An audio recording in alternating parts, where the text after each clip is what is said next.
What's going on, guys? Welcome back, and today I am going to be bringing you a type of video that I haven't really done before, and it's one that I wanted to make having just read and reviewed the Star Wars Rebels prequel novel, A New Dawn. Now, as you know, I wasn't the biggest fan of A New Dawn, but it really did make me realize the similarities between both the characters of Kanan Jarrus, or Caleb Doom, and Cal Kestis from both Star Wars Rebels and Jedi Fallen Order, respectively. And these characters are practically identical in both their characterization and just, down to kind of similar, visual things about both the characters. Now, to be fair, we have not seen Cal's full story. We have seen Kanan's full story from when he was a Padawan all the way to when he dies in Star Wars Rebels. But we have not seen Cal's story to, fully realized yet. We have Jedi Fallen Order, where we know his origins and the point that he gets to by the end of that game, but we don't know how his character develops following that. We don't know how his story ends. So I'm just judging this based on what we have now of his character, and so far, his character development has been almost identical to that of Kanan Jarrus or Caleb Doom. So I just wanted to point out these similarities. I'm sure I'm not the first person to make these comparisons, but they were just, bright as day for me, having just finished A New Dawn. The similarities were there when I watched Rebels, but having read the New Dawn prequel book, it really does highlight the similarities between these characters. Just starting off with the fact that both of them were Padawans at the end of the Clone Wars. Both of them watched as their masters were executed during Order 66, and their masters sacrificed themselves in order to let them escape, in order for them to survive. That is something that both of these characters obviously blame themselves for. Cal blames himself for letting Jaro Tapal die. He feels like he let him down and like he should have taken his place. And it's the same thing with Kanan. It's alluded to multiple times throughout A New Dawn and at a few points during Star Wars Rebels. Now, following that event, they go and work for different corporations. Cal ends up working in the Scrapper Guild on Braca, and Kanan ends up working at the corporation known as Moonglow under his employer and friend Ogadia Garson. And just very similar scenarios. They're just laying low, trying to survive, kind of get themselves a job to survive and just get by in the new age of the Empire. Now, the difference, obviously, is that Caleb changes his name to Kanan in order to avoid Imperial surveillance. Now, Kanan was assumed, was presumed to be alive. In The Bad Batch, we see Hunter lie to Crosshair and the Empire about having executed Kanan, but later on the Bad Batch are branded as traitors to the Empire, so I believe that Kanan was assumed alive after those events. So he changed his identity to hide from Imperial authorities. Now, I do believe that Cal was assumed dead because Jaro Tapal rigged the ship to explode, and he says that it will mask our escape. So Cal crash lands on Braca and lives there for the remaining years following Order 66 until he is rescued by the crew of the Mantis once the Inquisitors find him. So I don't know why he wouldn't change his identity, because someone could literally just look up the employment listings or whatever and just find his name and then discover the fact that, he is in fact a Jedi or is a former Jedi. So I find it a little bit weird that it took so long for the Inquisitors to locate him. It only took until he actually revealed his Force abilities.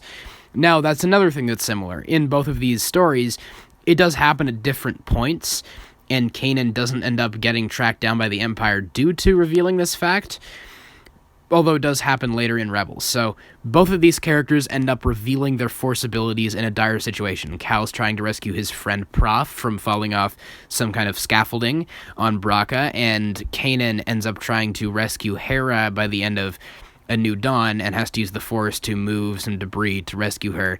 And he also ends up revealing his lightsaber and his Jedi abilities in, I believe, the first episode of Star Wars Rebels, or maybe it's the second episode.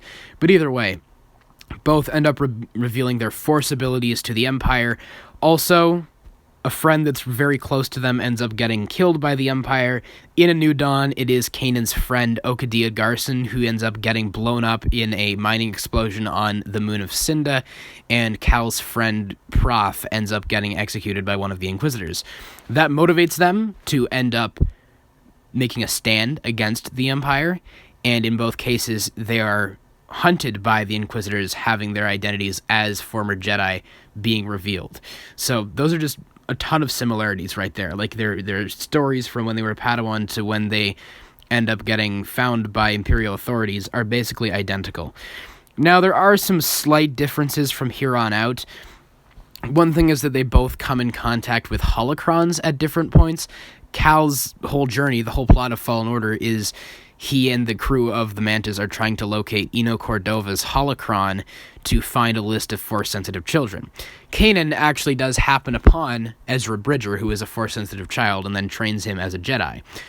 They do later on come in contact with the Sith holocron from Malachor, which they find and try to use to extract the secrets of how to destroy the Sith, basically. At least I believe that is what they were looking for. They were looking for the key to destroying the Sith on Malachor, which they don't end up finding. Ezra just ends up getting tempted by the holocron. Now, those are just that's like a surface level thing. They both come in contact with holocrons.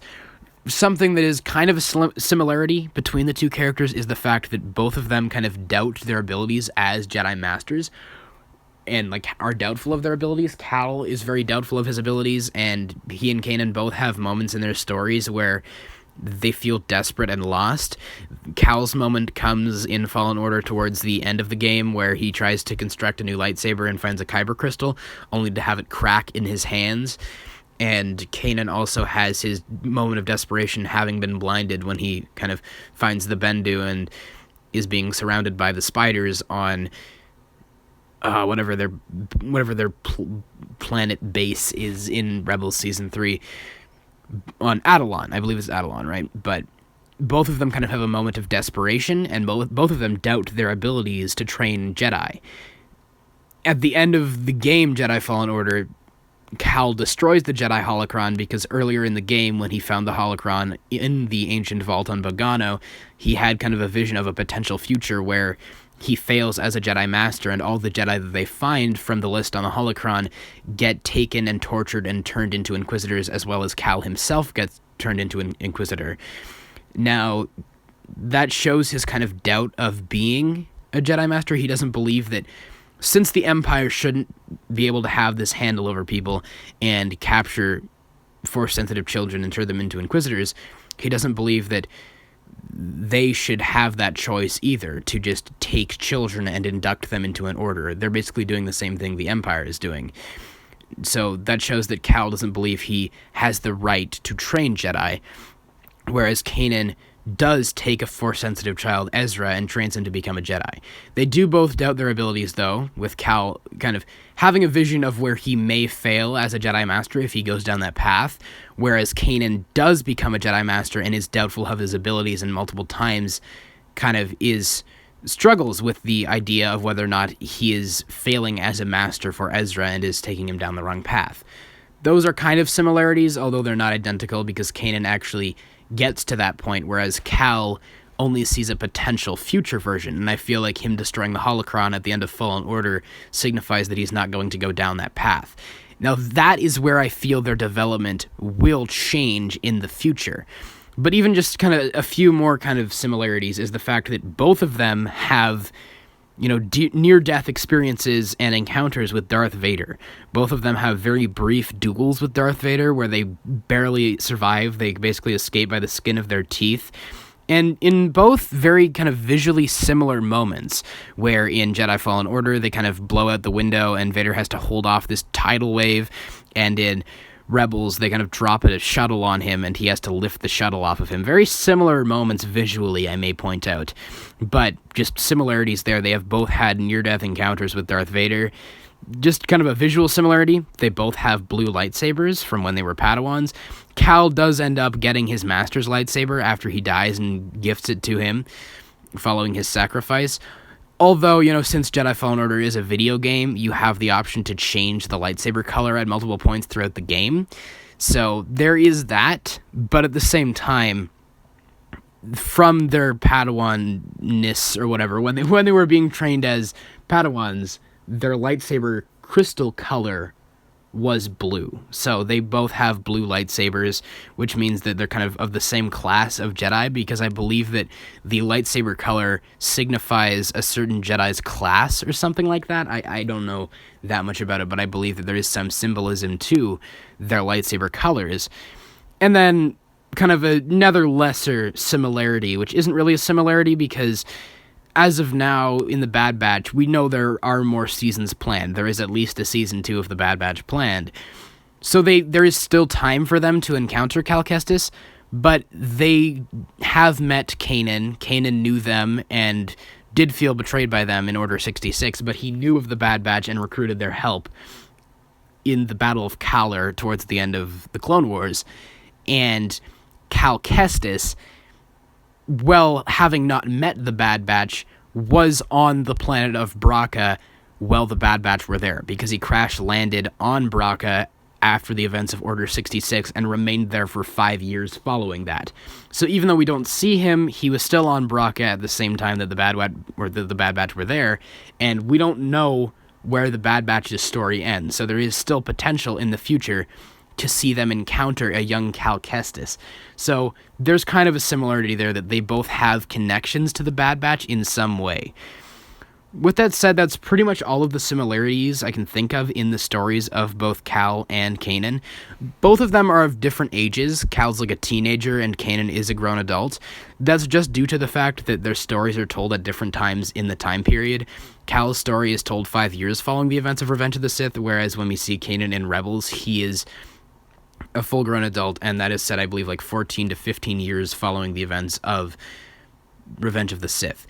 So I believe that, there is that. Kanan is kind of a more mature and fully trained Jedi by that point, and he is kind of granted himself, I suppose, or is at the age where he would be a Jedi Master, whereas Cal is only knighted towards the end of Jedi Fallen Order. So there is that difference there, but I feel like, all of their development, all of Cal's development, at least so far, has mirrored that of Kanan. I don't know if he will make a sacrifice play or something like that in the future.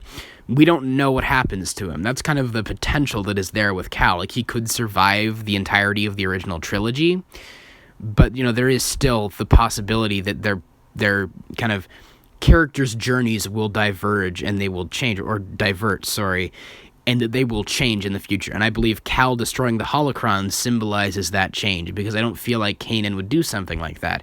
He went out of his way to train a Force-sensitive child, whereas Cal doesn't feel like he really has the right to be a master or to train a child after having the potential, the vision of a potential future where he fails as a master and he ends up putting those Force-sensitive children in the same amount of danger they would be in otherwise if the Empire got their hands on the holocron. I feel like the end of Jedi Fallen Order is where we start to see his path divert from that of Kanan's. So I'm looking forward to seeing what they do with Cal in the future, and I do feel like following Jedi Fallen Order and whatever media Cal appears in the future, whether that be a book, movie, show, I feel like there is the possibility once again of him appearing in the Bad Batch. I feel like his development past the end of Jedi Fallen Order will be different from that of Kanan, but having just read A New Dawn and just kind of really thinking about the similarities between these characters, I just wanted to point out how truly similar these characters are in both their development and characters' journeys, and just down to little visual things like the color of their lightsabers. I thought it was kind of a cool discussion. I'm sure I'm not the first person to make this comparison, but I just kind of wanted to talk about it. So I really enjoyed making this video. I hope you guys enjoyed it as well. You guys, please let me know. Do you agree with me? Do you disagree with me? Do you think that Kanan and Cal are basically the same character, that they're very similar? Do you think there are differences that I am not, kind of pointing out, or that I haven't noticed?